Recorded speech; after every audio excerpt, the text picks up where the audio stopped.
अब यहाँ से पहले एक बात करते हैं, जनरल इंश्योरेंस का पार्ट होता है मोटर इंश्योरेंस, जो बहुत इंपॉर्टेंट होता है और एक एक्ट से होकर गुजरता है और ये मैंडेटरी पार्ट है। इतना मैं बोल सकता हूँ कि आप लोगों को श्योर गारंटी दे सकता हूँ आज की तारीख में, रीना मैम, माया मैम, रितु मैम और नितिन, मेरी बात सुनना, मैं अपनी तारीफ नहीं करूँगा, लेकिन 13 साल से मैं मेरे बीवी बच्चे पाल रहा हूँ, परिवार पाल रहा हूँ, ओनली एक ही बीमे से, जनरल इंश्योरेंस है। ठीक है, जनरल इंश्योरेंस आपको भूखा नहीं मरने देगा, ये मेरी श्योर गारंटी है। एक धरती पे एकमात्र एक ऐसा काम है, अगर आपको आ गया तो आपकी नॉलेज को कोई छीन के नहीं ले जा सकता, आपके पैसों को, आपके जेवर को कोई फिर भी ले जा सकता है, लेकिन आपकी नॉलेज को कोई नहीं ले जा सकता।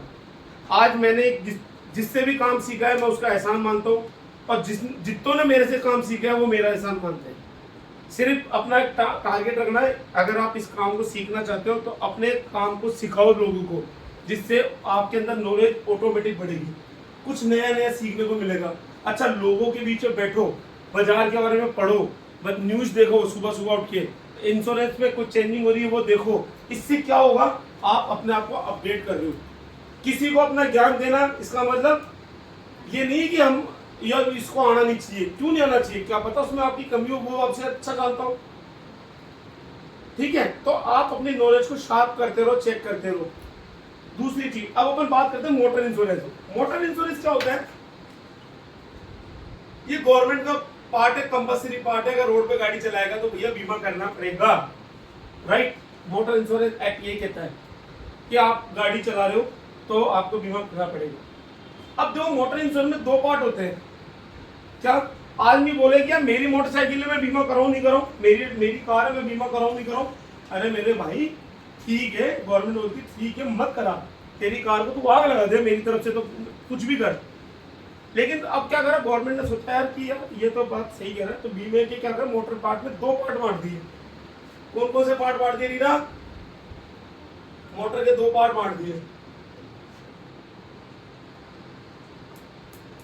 एक फर्स्ट पार्टी इंश्योरेंस, एक होता है थर्ड पार्टी इंश्योरेंस, जिसे बोलते हैं कंप्रेहेंसिव बीमा, इसे बोलते हैं थर्ड पार्टी। अच्छा, थर्ड पार्टी क्यों बोलते हैं? ठीक है, अब मैं बताता हूं आपको छोटा सा उदाहरण। फर्स्ट पार्टी का मतलब ये होता है कि मेरी गाड़ी किसी के भी भिड़ जाए, कंप्रेहेंसिव मतलब, कंप्रेहेंसिव शब्द को पकड़ो आप, ये तो फर्स्ट पार्टी थर्ड पार्टी तो एक लोकल लैंग्वेज का लोकल वर्ड है, लेकिन वैसे बीमा बोला जाता है कंप्रेहेंसिव या थर्ड पार्टी। इन दोनों के बीचों की कहानी सुनना। कंप्रेहेंसिव का मतलब सब कुछ कवर, राइट। कंप्रेहेंसिव कोई भी चीज बाकी नहीं, गाड़ी भी कवर, चलाने वाला भी कवर, मालिक भी कवर, सब कुछ कवर। नुकसान हो जाएगा तो बंदे को मिल जाएगा, सीधा सा बात है। इसे बोलते हैं फुल इंश्योरेंस, इसे बोलते हैं फर्स्ट पार्टी। ठीक है, अब कस्टमर लोग बोलते हैं सेकंड बीमा कर दो मेरा, इसमें 20,000 लग रहे हैं, इसमें 5,000 लग रहे हैं, सेकंड वाला कर दो 8-10,000। सेकंड कोई बीमा नहीं होता, सिर्फ फर्स्ट पार्टी और सेकंड। और देखा जाए तो फर्स्ट और सेकंड भी नहीं होता, थर्ड भी नहीं होता, लेकिन लोगों ने अपनी लैंग्वेज को चेंज कर दिया। फर्स्ट पार्टी का मतलब, एक बार बताओ, ये गाड़ी मेरी है, मैंने किसी और से खरीदी है, बीमा करवा रहा हूँ, तो वो फर्स्ट पार्टी होगा सेकंड पार्टी होगा? अगर मैं फुल करा रहा हूँ तो फर्स्ट ही होगा ना। तो गाड़ी के ओनर से कुछ नहीं होता, ये ध्यान रखना। ठीक है, अब मैं बताता हूँ, फर्स्ट पार्टी का मतलब गाड़ी भी कवर है, चलाने वाला भी कवर है, गाड़ी के अंदर कोई भी ऐसी चीज बाकी नहीं है जो कवर नहीं है। अब बात करते हैं थर्ड पार्टी। थर्ड पार्टी के अंदर रीना की कार है, मैं रोड पे खड़ा हूं, रीना ने मेरे टक्कर मार दी। पहली तो रीना, ध्यान रखना, गाड़ी चला रही है, दूसरी कार हो गई, अब तीसरा मैं हो गया। मेरा तो ना तो रीना से लेना देना था, ना मेरा रीना की गाड़ी से कोई लेना देना था, तो मैं तो फ्री पॉकेट में मर गया, रोड पे चल रहा था ना। जब किसी आदमी का किसी तीसरे दोनों पार्टी से मतलब नहीं होता, पहले दूसरे से, और कोई केस कर दे, मतलब गाड़ी एक्सीडेंट कर दे, सॉरी, तो वो क्या होता है, थर्ड पर्सन। यार ना तो मेरे को रीना को जानता था, ना मैं रीना की कार को जानता था, मैं तो बेमतलब में मर गया, तो थर्ड पर्सन हो गया ना मैं तो इसी को बोलते हैं थर्ड पर्सन, थर्ड पार्टी। अच्छा, इसमें क्या होता है, थर्ड पार्टी में कुछ पार्ट होते हैं, वो बताता हूँ, जल्दी जल्दी बताता हूँ। थर्ड पार्टी में क्या होता है कि आपकी गाड़ी और मालिक से कोई तीसरे आदमी को नुकसान पहुंच जाए। मान लो योग माया मैडम की दुकान है, शॉप चलाती है, परचूनी की शॉप चलाती है, घर पे बैठी रहती है, शॉप चला रही घर के बाहर। रीना मैडम आई अपनी कार को अंदर घुसेड़ दी, इसके अंदर तोड़ दी दुकान को। अब यार रीना मैडम की कार, रीना चलाने वाली, लेकिन बेचारी योग माया की तो शॉप टूट गई। रीना योग माया को कुछ नहीं हुआ, लेकिन प्रॉपर्टी का डैमेज हो गया। तो रीना योग माया मैडम क्या करेगी? एफआईआर दर्ज करेगी। किसके खिलाफ? गाड़ी मालिक के ऊपर, गाड़ी नंबर के ऊपर। अब मैडम क्या करेगी? लाइसेंस देगी, बीमे की कॉपी देगी और इंश्योरेंस कंपनी केस लड़ेगी। अब ये बोलेगी मेरा 1 लाख का नुकसान हो गया, वो कोर्ट इंश्योरेंस कंपनी देखेगी रियल में कितना नुकसान हुआ, क्या हुआ क्या नहीं हुआ, उस हिसाब से क्लेम मिलेगा। अगर बीमा नहीं है तो रीना मैडम को 6 महीने की सजा भी हो सकती है, और मार दिया तो 5 साल की सजा भी हो सकती है, और क्या कहते हैं मान आने का दावा भी हो सकता है। और कितना हो सकता है? वो प्रॉपर्टी का नुकसान हुआ है तो नुकसान के ऊपर है, आदमी का नुकसान हुआ है तो आदमी के नुकसान में क्या देखा जाता है? उसकी एज, उसकी इनकम, डिपेंडेंसी, कि कितने साल कितने बच्चे डिपेंडेंट थे, कितने जनों को मारा, कैसे मारा, कितना कमाता था, सब देख के पूरी कैलकुलेशन करके क्लेम दिया जाएगा। 50 लाख का अगर हो गया, चाहे मैडम प्रॉपर्टी बेच कर देना पड़ेगा मेरे घर वालों को। ठीक है, इसीलिए थर्ड पार्टी कंपल्सरी पार्ट है। अब देखो, समझ गए थर्ड पार्टी? थर्ड पार्टी समझ गए तो अच्छी बात है। और मैं आप लोगों से भी पूछूंगा भी, मैं यहाँ पे खड़ा करके एक पूछूंगा, आप गर्दन तो हिला रहे हैं, देखो। अब फर्स्ट पार्टी, अगर फर्स्ट पार्टी का बीमा करते हैं तो इसमें अपन क्या क्या देखते हैं? रीना मैडम क्या क्या देखते हैं? हाँ, वो तो सब में देखते हैं। नहीं, वो भी नहीं देखते। देखो क्या होता है, मैं बताऊं।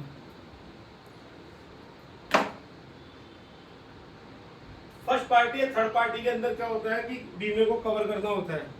ठीक है, किसी भी तरीके से हम कोई भी इंश्योरेंस देखते हैं ना, इंश्योरेंस करते हैं तो इंश्योरेंस के अंदर क्या चीजें देखते हैं वो मैं आपको बताता हूँ, बहुत इंपॉर्टेंट है।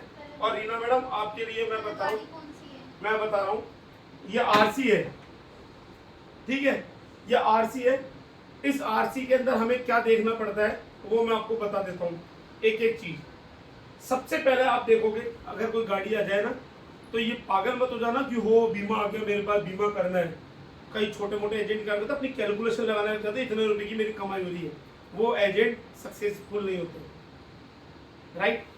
हम बीमा आपके पास में बाजार में ऑटोमेटिक आएगा, लेकिन कब आएगा? जब आपके पास में नॉलेज होगी। नॉलेज कैसे होगी? काम करते करते मीडिया से अपडेट रहोगे, बाजार से अपडेट रहोगे। आपके पास में आ रही गाड़ी मान लो टाटा की, आपको कमीशन मिल रहा है फ्यूचर में, और आपने कर दिया, उसका टाई अप ही नहीं है, बेचारा कल को क्लेम के लिए रोता रहेगा। आपको 2 पैसे ज्यादा मिल रहे थे, आपने उसका नुकसान कर दिया। तो हमेशा कंपनी के साथ में ये भी देखना पड़ता है कि टाटा का टाई अप किसके साथ है, इसके लिए किसके साथ टाई अप है। ये हटते रहते हैं, जुड़ते रहते हैं टाई अप। गूगल बाबा की हेल्प ले सकते हो आप। अच्छा चलो ठीक है। आरसी को अपन कभी बीमा करते हैं ना, सबसे पहले गाड़ी का मेन इंपॉर्टेंट पार्ट क्या होता है? क्या होता है? क्या होता है? आरसी। आरसी। नितेश भी आपके पास आरसी आ गई, आप क्या देखोगे सबसे पहले? रजिस्ट्रेशन। RJ 14 है, RJ 20 है, RJ 30 है। हर रजिस्ट्रेशन की अलग अलग कहानी होती है। यूपी नंबर है, HR नंबर है, हिमाचल नंबर है, कहाँ की गाड़ी है, राइट या रॉन्ग? RJ 05 भरतपुर है, डिक्लाइंड है। RJ 02 अलवर की गाड़ी है, डिक्लाइंड है। RJ 20, RJ 14, RJ 01 ये अच्छी गाड़ियां हैं, इनको कोई भी ज्यादा डिस्काउंट देता है। ठीक है, समझ गए? सबसे पहले क्या देखा जाता है? रजिस्ट्रेशन। देख लिया, चलो ठीक है। रजिस्ट्रेशन देखने के बाद में क्या देखा जाता है? मॉडल नंबर, मॉडल ईयर, कि कौन से सन की गाड़ी है। क्या देखा जाता है? कौन से सन की गाड़ी है। ठीक है, फिर आप क्या देखोगे इसके अंदर रीना मैडम? क्या देखोगे? Owner name. ऑनर नेम, गाड़ी फर्म के नाम से है या इंडिविजुअल लेडीज के नाम से, या ट्रक ओनर या जेंट्स के नाम से, मेल फीमेल। अच्छा एक बात बताओ, एक ट्रक है, ऐसे तो लेडीज सारी गाड़ियां चलाती है आजकल, एक ट्रक है, किसी ने अपनी वाइफ के नाम से ले लिया और आप बीमा कर रहे हो, उसके अंदर ऑनर जोड़ रहे हो 550 रुपए, आपका प्रीमियम आ रहा है 30,500 रुपए का, किसी और से निकाल लिया उसने, आ रहा उसका 29,000 रुपए का, 1500 रुपये फर्क आ गया। आप बोलो यार मैंने भी 80 दिया उसने भी 80 दिया, अब आप 1500 रुपये का फर्क कैसे आ रहा है? आपके अंदर समझ होनी चाहिए। सारा लेडीज के नाम गाड़ी है, मैंने तो ओनर कवर कर रखा है, या फर्म के नाम से गाड़ी है, मैंने ओनर कवर कर, फर्म गाड़ी थोड़ी चलाई। उस बंदे ने दिमाग लगा लिया, ओनर का कवर हटा दिया। अरीना मैडम ये आप बहुत गलती करते हो। गाड़ी देखो, और कभी भी गाड़ी बीमा करने से पहले ये पूछ लिया करो, सर गाड़ी आपके नाम है, आप ही चलाते? कोई बोलता नहीं मेरे जीजा जी के नाम है, नहीं मेरी वाइफ के नाम है, और आप ओनर कवर कर देते हो। क्यों कर रहे हो ओनर कवर? उसके पास तो लाइसेंस ही नहीं है, वो गाड़ी नहीं चलाता, बेचारे के पैसे क्यों लगा रहे हो फालतू के? ये चीजें सीखने की है। अगर आप नहीं सीखोगे तो फिर आप कंपटीशन में आप सर्वाइव ही नहीं कर पाओगे अपने आप को। आप रजिस्ट्रेशन देखो कहाँ का है, कौन से स्टेट का है, मॉडल ईयर देखो। क्यों ईयर क्यों बोल रहा हूँ? क्योंकि ईयर के हिसाब से डिस्काउंट भी आता है, रेटिंग भी लगती है। फिर बात करते हैं owner name, first owner, second owner, ladies है, जेंट्स है। ये सबसे पहले रीना मैडम ये देखा करो आप जो नहीं देखते हो। सबसे पहले अच्छा ऑनर फर्स्ट है, सेकंड है, थर्ड है, ये यहाँ पे लिखा रहता है, सब कुछ इसमें लिख रहा है। फिर भी हम अनजान बन जाते, गाड़ी आगे बस बीमा टिकाने में रहते हैं अपन। ठीक है। अच्छा बात करते हैं फ्यूल, सबसे बड़ा ये भी अपन नहीं देखते हैं। रीना मैडम कोई कार आ गई, आपने फ्यूल ही नहीं देखते हो कि डीजल है, पेट्रोल है या सीएनजी है। अब आपको इसके पीछे कहानी बताता हूँ। जो डीजल गाड़ी होती है ना, डीजल गाड़ी, जैसे अब मैंने डीजल गाड़ी ले ली है, मेरी डीजल है। मैंने डीजल क्यों ली है? क्योंकि मैं डेली 100 किलोमीटर चलता हूँ भाई। डीजल है 93 रुपए, पेट्रोल 110 रुपए, और पेट्रोल का एवरेज भी कम आता है, डीजल का एवरेज भी अच्छा आता है। गाड़ी महंगी आ रही है ना डीजल। जो ज्यादा रनअप करेगा, रोड में ज्यादा चलेगा, तो उसको रिस्क ज्यादा है। तो डीजल गाड़ी पे डिस्काउंट कम होता है, पेट्रोल गाड़ी पे डिस्काउंट ज्यादा होता है। रीना मैडम सबसे बड़ी गलती आप ये भी करते हो कि आप ये नहीं देखते हो फ्यूल। ये अगर यहाँ पे लिखा हुआ है डीजल पेट्रोल, तो ये ऐसी थोड़ी लिख रहा है। आप जब भी कोई बीमा बनने आए ना, आरसी को फॉरवर्ड करने से पहले 4 बार खुद देख लो कि डीजल है, पेट्रोल है। पेट्रोल है, फर्स्ट ओनर है, ये वाली गाड़ी है, ये रजिस्ट्रेशन है, अच्छा फर्क के नाम से। फिर आप सामने वाले से लड़ो, अबे ये नहीं, ये प्रीमियम दे, ये नहीं, ये कवर कर। आपकी कोई गाड़ी आती है, मैं 4 बार आरसी को ऊपर नीचे करके देखता हूँ। अच्छा मेक मॉडल क्या होता है? गाड़ी का नाम, ये बहुत बहुत तगड़ा फंडा होता है। एक होती है एक्सयूवी सडान, एक होती है एक्सयूवी ऊंची गाड़ी, राइट। सडान गाड़ी में रिस्क ज्यादा होता है, जो लंबी गाड़ी सडान बोलते हैं। सडान का मतलब स्मेल नहीं होता, लंबी गाड़ी का मतलब होता है। जैसे Swift Dzire, Cruze, BMW, Jaguar, city में ट्रैफिक में चलती है, इनको रिस्क ज्यादा होता है, इसमें डिस्काउंट कई बार कम होता है। एक होती है एक्सयूवी, एक्सयूवी आदमी लगता है वीआईपी, जैसे ऊंची गाड़ियां, स्कॉर्पियो, एक्सयूवी, है ना। और क्या बोलते हैं, महिंद्रा जो भी थार आदि ऊंची गाड़ी होती है उसे बोलते हैं एक्सयूवी। आप हमेशा मेक मॉडल पे जरूर ध्यान दिया करो कि महिंद्रा एंड महिंद्रा पिकअप है कि टाटा एस है। पिकअप है तो क्या है और क्या चीज नहीं है। अच्छा मैंने आपको पहले बताया था रजिस्ट्रेशन नंबर, देखो आधी कहानी तो नंबर से पता चल जाती है। आज 14 जहां पर जी लग रहा है, देखो सबसे मेन इंपॉर्टेंट सीखने वाली बात, जहां पे आर जे, तो ये तो स्टेट का होगा, आर से राजस्थान, जे से जयपुर, ठीक है। जे कैपिटल रहता है, इसलिए पूरे राजस्थान का head office R T O Jaipur में है, तो इसलिए आर जे 01, आर जे 0, ऐसे मत बोलना सर आर ए होना चाहिए अजमेर का, तो ठीक है सर आर बी होना चाहिए भरतपुर का, तो लेकिन अपन राजस्थान की राजधानी क्या है? जयपुर, तो इसलिए जे लगता है। फिर इनको कोडिंग में बांटा गया है, are J 01, R J 03, R J 04, are J 05, ये 20-25 अल्फाबेट के हिसाब से बांटा है, इसलिए अपन आर जे 14 में आते हैं, right. R J 01 Ajmer, R J 02 Alwar, R J 3 Dholpur जो भी होगा, R J 05 Bharatpur, R J 20 Kota, हर स्टेट का अलग, आर जे 19 जोधपुर, ठीक है। तो इन सब चीजों को बांटा गया है, आर जे 08 बूंदी, इन सब चीजों को बांटा गया, गूगल पे सारी नॉलेज है। अच्छा जहां पर जी लग रहा है, जी का मतलब क्या होता है? गुड्स, तो समझ जाओ कि आप गाड़ी लोडिंग वाली है, माल ढोने वाली। क्या बोला मैंने? जहाँ पे जी लग रहा है वहाँ पे गाड़ी लोडिंग वाली जहां पर R J 14 GK GK GB GC जीजी जीडी जी, सबसे आगे जी लग रहा है, इसमें भी देखो जी लग रहा है, जीएफ, तो ये मतलब लोडिंग गाड़ी है। पहचानने की तरीके बता रहा हूं। जहां पर टी लग रहा है, आर जे टी लग रहा है, ये टैक्सी है तो पैसेंजर, लेकिन टैक्सी गाड़ी है, ये ओनली आदमियों को बैठा के जाती है। अच्छा, टैक्सी गाड़ी के अंदर पैसेंजर देखना, देखो सुनो, अब यहाँ पर एक इंपॉर्टेंट बात हो रही है। आर जे जी तो देख लिया आपने कि गुड्स गाड़ी है, लेकिन फिर वेट भी देखो आप। रीना मैडम, आप बहुत बड़ी गलती करती हो, आप अंडर वेट नहीं देखती हो। आपको पता चल जाएगा कि आपको इतना अच्छा इंश्योरेंस तो कोई भी नहीं सिखाता जितना मैं सिखा रहा हूं। हमारे भारत में ये बोलते हैं कि 3000 GVWD के नीचे रेट होगी, जीसीबी होगा, वेट कम होगा, तो वो टाटा एस की कैटेगरी में आएगा। 29 मतलब जैसे 3001 हो जाएगा तो वो महिंद्रा पिकअप में आ जाएगा, वहाँ पे डिस्काउंट भी कम है, कमीशन भी कम है। तो ये थोड़ा सा सीखने वाली बात होती है। टाटा एस में हमेशा जो GVWD होता है 1550 ऐसे ये होता है, 1550 है ना, ये टाटा एस गाड़ी है। जैसे यहाँ पे 3000 होगा ना तो समझ लेना पिकअप है। राधे मोहन जी को पूछने की जरूरत ही नहीं है। जहाँ पे 3000 से ऊपर होगा तो पिकअप है। पिकअप ये पूछने की जरूरत नहीं है मैडम कौन सी गाड़ी। अभी आपने गाड़ी को काटी थी, जियो ऐसे कुछ गाड़ी थी, वो टाटा एस की गाड़ी थी, टाटा एस कैटेगरी की थी। उसका तो वेट ही 750 था, छोटी गाड़ी थी बिल्कुल, कछुआ टाइप की। ठीक है, अब दूसरी बात करते हैं, कंपनी के ऊपर मत जाया करो कि महिंद्रा की गाड़ी तो पिकअप ही होगी। महिंद्रा ने छोटी गाड़ियां भी बनाई है, और टाटा की गाड़ी तो टाटा एसी होगी। टाटा ने इससे बड़े बड़े ट्रक बनाए कि किसी ने नहीं बनाए होंगे।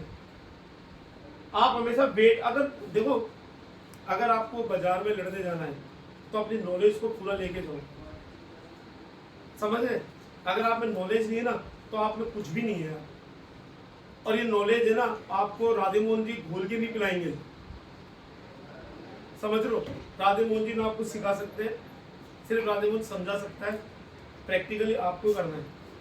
एक टीचर होता है 12 महीने पढ़ाता है, लेकिन एग्जाम तो आप ही को देना पड़ता है ना। आपके पास में आरसी आ गया, पागल हो गए, आप क्या करते हो, इसको भेज दिया, उसको भेज दिया। रीना कब तक भेजोगे आप, अमित का सारा कब तक लोगे।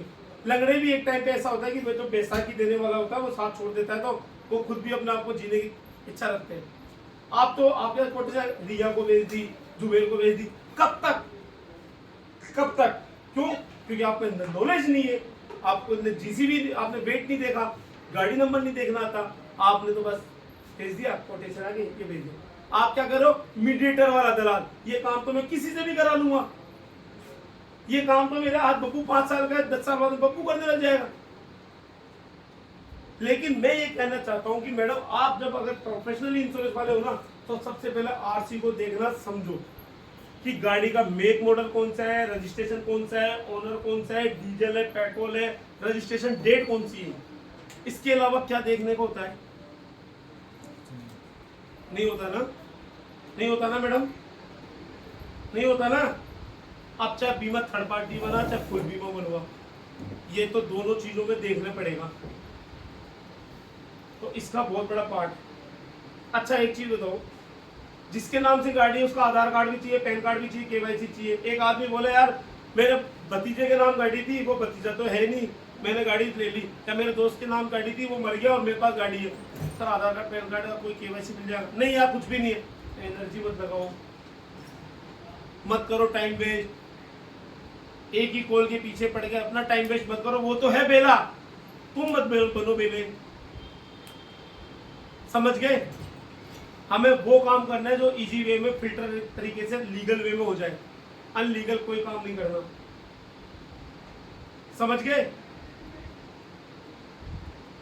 अब बात करते हैं आरसी का, तो चलो ठीक है, आपने देख लिया, दोनों इंश्योरेंस में जरूरी होता है, मोटर में भी और इसमें भी।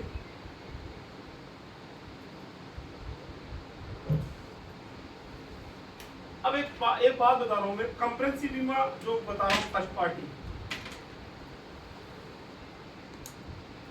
आईआरडीए ने इंश्योरेंस, आईआरडीए ने एक नियम बना रखा है, इसे बोलते हैं रेट लिस्ट।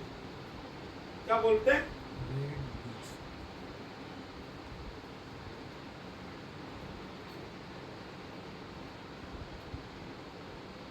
ये किसने बनाया है? रेट लिस्ट, आईआरडीए ने रेट लिस्ट। अच्छा रेट लिस्ट क्या होता है, कंप्रेहेंसिव बीमा में तो रेटिंग लगती है, लेकिन थर्ड पार्टी में टीपी की रेट लगती है। तो टीपी की रेट और रेटिंग सब कुछ इसमें आता है, चार्ट में, इस चार्ट में आता है। अच्छा आजकल क्या ये चार्ट कोई देखता नहीं, पहले तो हम एक चार्ट रखते थे पर्स में लेमिनेशन करा के, जैसे टू व्हीलर पे रेट लगती है 5 साल के अंदर का है तो 1.272, 5 साल से ऊपर है तो 1.232, 10 साल से ऊपर है तो 1.76, हमें आज भी याद है। हम प्राइवेट कार का बीमा करते हैं 5 साल के अंदर की 1000 सीसी के अंदर है तो 3.039, मैडम गूगल पे देख लो, सही बोल रहा हूँ, 1000 से 1500 के बीच में 3.191, 1500 से ऊपर है तो 3.343, राइट। अब 1000 सीसी के नीचे आ जाओ, अगर 5 साल के अंदर है तो 5 साल से ऊपर गाड़ी तो 3.191, चेंजिंग हो जाती थी रेट। अच्छा इनकी टीपी भी अलग अलग होती है, आज बताता हूँ। 15 सीसी के नीचे जो होती है उसकी टीपी 2000 के आसपास में होती है। 1500 सीसी 1000 से 1500 के बीच में है गाड़ी, 1000 से नीचे तो 2000 रुपये, 1000 से 1500 से ऊपर गाड़ी है तो कितनी लग रही टीपी, 3800 4000 रुपये के आसपास में लग रही है। 1500 से ऊपर है तो गाड़ी 9000 रुपये समथिंग लग रही है। ये सब चीज़ें ऐसे नहीं आती है, ये सब चीज़ें प्रैक्टिकल करने से आती है। जब तक आप एक बीमा, 2 बीमा, 3 बीमा, रीना मैडम स्कॉर्पियो की टीपी बनानी है तो आप कितने रुपये लगेंगे, समथिंग अंदाजा पूछ रहा हूँ, 9000 रुपये लगेंगे। और अगर मेरे को अल्टो कार का बनाना हो तो है 3500 रुपये समथिंग। अब अगर मेरे को स्विफ्ट डिजायर का बनाना हो तो वही लगेगा, नहीं 4200 रुपये लगेंगे। अच्छा 1000 सीसी नीचे अल्टो को बनाना हो तो